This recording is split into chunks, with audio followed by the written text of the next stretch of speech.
आप सभी को मेरा नमस्कार। लंबे अंतराल के बाद आप सभी लोगों से पुनः मुलाकात हो रही है। इस मुलाकात के बाद मैं आपके साथ कुछ विषयों पर ज़रूर आपको रूबरू करवाऊंगा, जिसमें जैसे मेरा विषय इतिहास है, इतिहास के साथ राजनीति है या फिर भूगोल है या और भी बहुत सारे विषय हैं जिन पर मैंने ज्ञान अर्जित किया है, उनके बारे में मैं रूबरू आपको करवाऊंगा।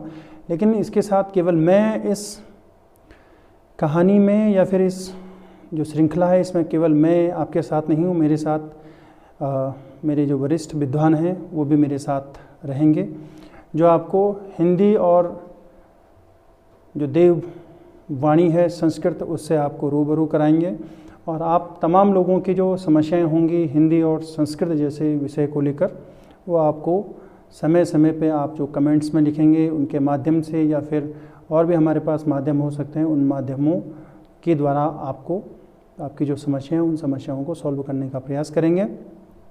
मैं बस आज आपको अपना इंट्रो दे रहा हूं जस्ट, और इसके बाद मैं अपने वरिष्ठ जो विद्वान साथी हैं, बड़े मेरे वरिष्ठ साथी हैं, मैं उनको आमंत्रित करूंगा कि वो आज जो हम शुरुआत कर रहे हैं इस शुरुआत में अपनी जो भूमिका है वो भूमिका अदा करने का प्रयास करेंगे।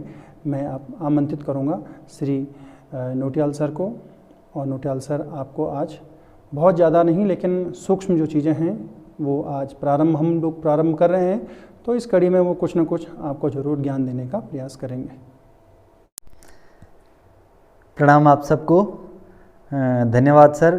थपलाल सर के से प्रेरित होकर के आज मैं पहली बार हिंदी भाषा को लेकर के एक छोटी सी वीडियो बना रहा हूँ, और भले ही इससे पहले मैंने काफ़ी वीडियो ऐसी शूट की बनाई हैं, लेकिन पाठ्यक्रम को लेकर के पहली बार ये मेरा प्रयास है। आज मैं आपको हिंदी भाषा के बारे में कुछ बताऊंगा।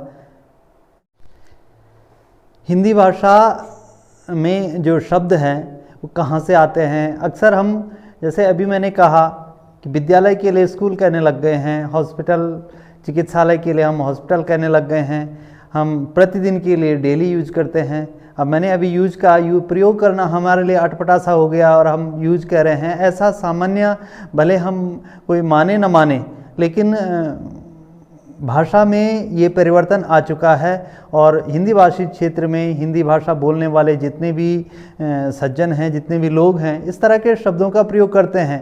और कई बार कुछ विद्वान साथी इस तरह की टीका टिप्पणी भी अक्सर किया करते हैं कि ये जो डेली शब्द है या स्कूल शब्द है ये हिंदी का नहीं है, लेकिन ये हिंदी के हैं। आज के हिंदी के व्याकरण को अगर देखें तो ये शब्द हिंदी के आ गए हैं। इनको हम हूबहू वैसे लिख रहे हैं, देवनागरी में लिख रहे हैं, क्योंकि हिंदी का आज का जो साहित्य लिखा जा रहा है उसमें इस तरह के शब्दों का प्रयोग किया जाता है।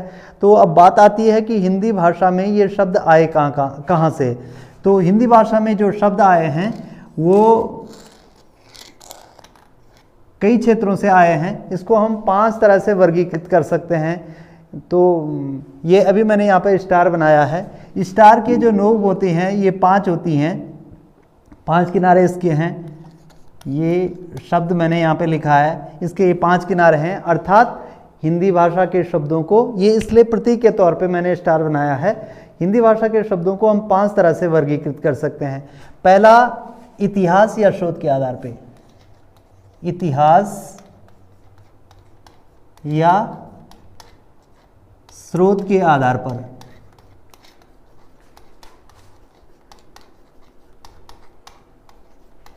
हिंदी भाषा के शब्दों का वर्गीकरण हम पहले प्रकार से, यानी पहला जो तरीका है वो इतिहास या स्रोत के आधार पर हिंदी भाषा के शब्दों का वर्गीकरण कर सकते हैं।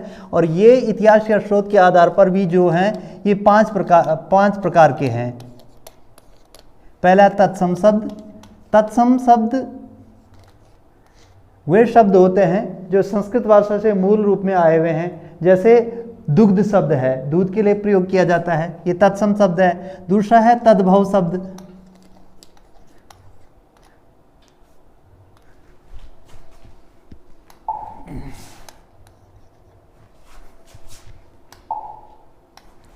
तद्भव शब्द। तद्भव शब्द संस्कृत भाषा से हिंदी में यानी प्रयोग करते करते उसमें उच्चारण में आंशिक परिवर्तन आ गया है, दुग्ध का दूध हो गया, ये तो तद्भव शब्द है। तीसरा शब्द है आगत शब्द। आगत शब्द इसी प्रकार के अर्थ से ही पता चल सकता है कि ये इसका तात्पर्य क्या है। आगत शब्द यानी कहीं विदेशी भाषाओं से, दूसरी भाषा से आए हुए, विदेशी भाषाओं से आए हुए जो शब्द हैं वो आगत शब्द हैं। हमारे देश में शक आए, हुण आए, पुर्तगाल आए, अंग्रेज आए, मुगल आए, तो जितने भी लोग आए वो उन्होंने अपने भाषा का प्रचार प्रसार हमारे देश में किया और उनके शब्द यहाँ छूट गए, वो हिंदी में आ गए। तो वो शब्द अंग्रेजी के, जैसे विद्यालय के लिए स्कूल कहते हैं, ये आगत शब्द है। ऐसे ही बहुत सारे अरबी फारसी के शब्द हैं वो हिंदी में आ गए हैं, तो ये भी आगत शब्द हैं, विदेशी भाषाओं से जो आए हैं। और चौथा है देशज शब्द। देशज शब्द वो होते हैं जो किसी देश विशेष में, किसी स्थान विशेष में उत्पन्न हो जाते हैं और चलन में आ जाते हैं, उनके स्रोत का पता नहीं चलता है, ऐसे शब्दों को देशज शब्द कहते हैं। जैसे पगड़ी है, चप्पल है, थप्पड़ है, लोटा है, झाड़ू है, ये सारे के सारे शब्द पता नहीं कहाँ से आए हैं, किसी स्थान विशेष में प्रचलन में आए होंगे और पूरे हिंदी भाषी क्षेत्र में चलन में आ गए हैं, तो ये देशज शब्द हैं। और पांचवा प्रकार है इसका संकर शब्द। संकर शब्द वे शब्द होते हैं जो दो भाषाओं से जुड़ करके बनते हैं। जैसे छायादार शब्द है, छाया संस्कृत का शब्द है, दार फारसी का शब्द है, फारसी और संस्कृत के दोनों शब्द जुड़ गए तो एक नया शब्द बन गया, छायादार शब्द बन गया। तो ये संकर शब्द। इस तरह से इतिहास या शोध के आधार पर अगर हम देखें तो हिंदी भाषा के शब्द 5 प्रकार से वर्गीकृत किए जा सकते हैं। अब दूसरा है, ये पहला हो गया है इतिहास या शोध के आधार पर। दूसरा इसका जो प्रकार है वो प्रकार है अर्थ के आधार पर। अर्थ के आधार पर शब्द 4 प्रकार के होते हैं। अर्थ के आधार पर, अर्थ के आधार पर शब्द 4 प्रकार के होते हैं। पहला है एकार्थी। कई शब्द ऐसे होते हैं जिनका एक ही अर्थ होता है। कई शब्द, दूसरा शब्द है अनेकार्थी।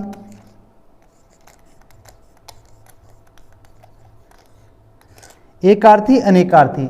जैसे मकान शब्द है वो एकार्थी है, मकान का अर्थ घर होता है, बाकी उसका कोई दूसरा अर्थ नहीं होता, वो एकार्थी शब्द है। दूसरा अनेकार्थी। अनेकार्थी शब्द वे शब्द हैं जिनके बहुत सारे अर्थ होते हैं, तो जो बहुत सारे अर्थ वाले शब्द वो अनेकार्थी कहलाते। जैसे अंक है, अंक माने संख्या भी होता है, अंक माने गोद भी होता है। तीसरा है इसमें विलोमार्थी। बहुत सारे शब्द ऐसे होते हैं जिनके विलोम भी होते हैं, विपरीतार्थक होते हैं। जैसे सुख का दुख है, लाभ का हानि है, यश का अपयश है, लेकिन सारे शब्दों के विलोम नहीं होते हैं। कई विद्वान, कई लोग इस तरह से परेशान रहते हैं। कई लोग ऐसे अचानक पूछ लेते हैं कि मिट्टी का विलोम क्या है, तो मिट्टी का कोई विलोम है ही नहीं, क्योंकि अर्थ के आधार पर शब्द 4 प्रकार के हैं। तो ये विलोमार्थी वाले कैटेगरी में उसमें मिट्टी नहीं आता है, सारे शब्द विलोमार्थी वाले नहीं होते हैं। और चौथा है इसमें पर्यायवाची वाले। तो कुछ शब्द ऐसे होते हैं जिनके पर्यायवाची भी होते हैं। तो इस प्रकार से ये 4 प्रकार से अर्थ के आधार पर भी शब्द होते हैं। अब अगला है, इसमें पहला हो गया, इसमें पहला प्रकार हो गया इतिहास या शोध के आधार पर। दूसरा प्रकार हो गया अर्थ के आधार पर। तीसरा प्रकार है इसमें हिंदी भाषा के शब्दों का अगर हम वर्गीकरण करें तो उसका तीसरा प्रकार है प्रयोग के आधार पर। हिंदी भाषा के शब्दों का प्रयोग अगर करें, तीसरा प्रकार प्रयोग के आधार पर। अगर हिंदी भाषा के शब्दों का वर्गीकरण प्रयोग के आधार पर करें तो इसकी भी 2 शाखाएं हैं। पहला है सामान्य शब्द और दूसरा है इसमें पारिभाषिक शब्द।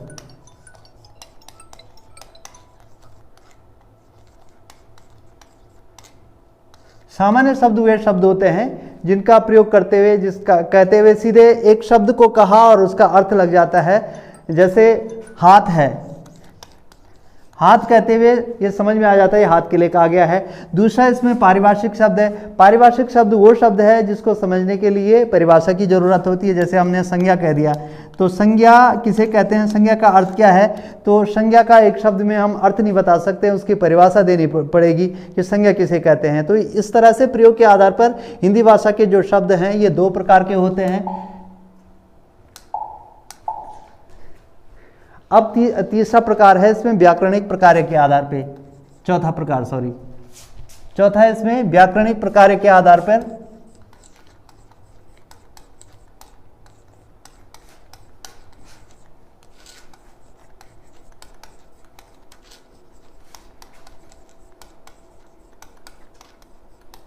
हिंदी भाषा के शब्दों का अगर हम वर्गीकरण करें व्याकरणिक प्रकार के आधार पर अगर देखते हैं तो ये भी दो प्रकार के होते हैं।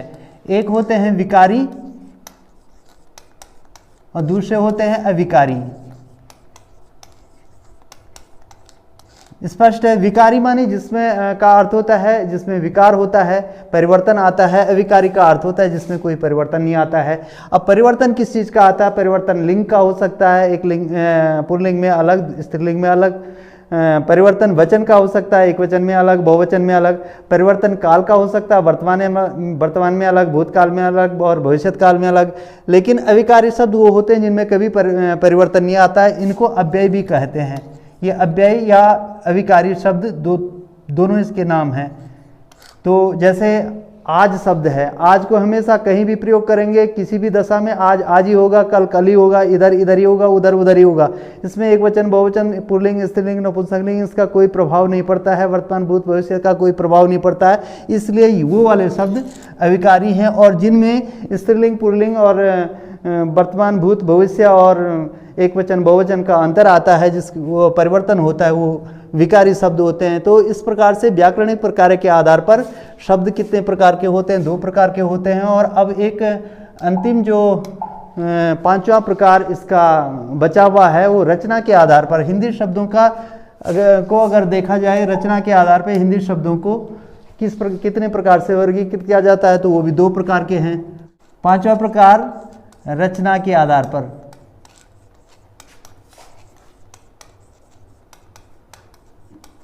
रचना के आधार पर दो प्रकार के शब्द हैं। पहला है मूल शब्द और दूसरा है व्युत्पन्न शब्द।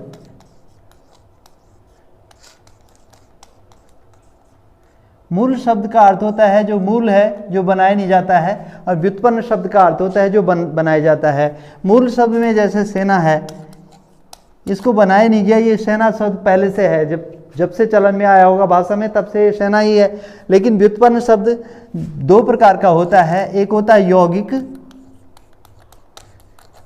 और दूसरा होता है योग रूढ़। यौगिक और योग रूढ़ ये दो प्रकार के शब्द हैं। यौगिक शब्द वो होते हैं जैसे सेना है, सेनापति। सेना और पति दो शब्दों को जोड़ करके सेनापति बना है। लेकिन ये जो योग रूढ़ शब्द है ये भी दो शब्दों से जुड़ करके बनता है, लेकिन ये एक ही अर्थ में प्रचलित हो जाता है, रूढ़ हो जाता है।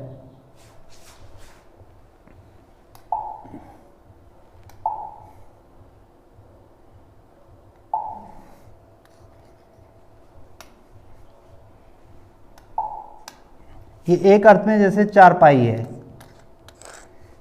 चार और पाई ये भी दो शब्दों से जुड़ करके बना हुआ है। लेकिन ये जो चार शब्द और पाई शब्द है, चार पांव वाले को चारपाई कहते हैं, लेकिन ये केवल और जो जिस पे हम सोते हैं, जो पलंग भी जिसका नाम होता है, उसी के लिए प्रयोग होता है। गधे के भी चार पांव होते हैं, लेकिन उसको चारपाई नहीं कहा जाता है।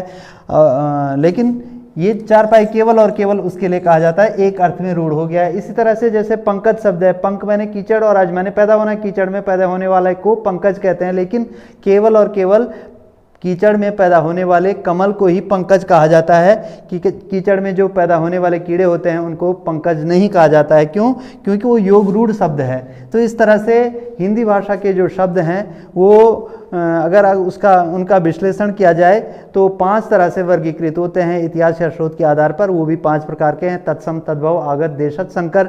अर्थ के आधार पर अगर उनको देखा जाए, दूसरा प्रकार अर्थ के आधार पर है विश्लेषण करने का, एकार्थी, अनेकार्थी, विलोमार्थी और पर्यायवाची, 4 प्रकार के होते हैं। प्रयोग के आधार पर हिंदी भाषा के शब्दों को अगर देखा जाए तो 2 प्रकार के हैं, एक है सामान्य शब्द और दूसरा है पारिभाषिक शब्द। और व्याकरणिक प्रकार के आधार पर अगर हिंदी भाषा के शब्दों को देखा जाए तो वो भी 2 प्रकार के हैं। पहला है उसमें विकारी शब्द और दूसरा है अविकारी शब्द। 5वां प्रकार इसका अगर विश्लेषण का देखें तो वो है रचना के आधार पर हिंदी भाषा के शब्द बने कैसे, तो वो भी 2 प्रकार के हैं। एक तो मूल शब्द है जैसे सेना है, और दूसरा है व्युत्पन्न जो बनाया जाता है। और जो शब्द बनाए जाते हैं वो भी 2 प्रकार के हैं, एक है यौगिक शब्द जो 2 शब्दों के जुड़ने से बनता है, जैसे सेनापति, राष्ट्रपति, इस तरह के 2 शब्दों से जुड़ करके बना है। लेकिन दूसरा इसी में योग रूढ़ है, योग रूढ़ शब्द भी 2 शब्दों से जुड़ करके बनते हैं, लेकिन उनका अर्थ किसी एक में ही रूढ़ हो जाता है, चलन में आ जाता है। जैसे यहाँ पर लिखा है चारपाई, चारपाई जिसमें हम सोते हैं उसी को चारपाई कहते हैं। गधे के भी 4 पाँव होते हैं, गाय के भी 4 पाए होते हैं, लेकिन गधे को और गाय को और भैंस को इस तरह से उनको चारपाई नहीं कहा जाता है। टेबल की 4 पाए होते हैं उसको चारपाई नहीं कहा जाता है। तो आज के लिए इतना ही है। धन्यवाद आप सबका, आपने मुझे बहुत गौर से सुना।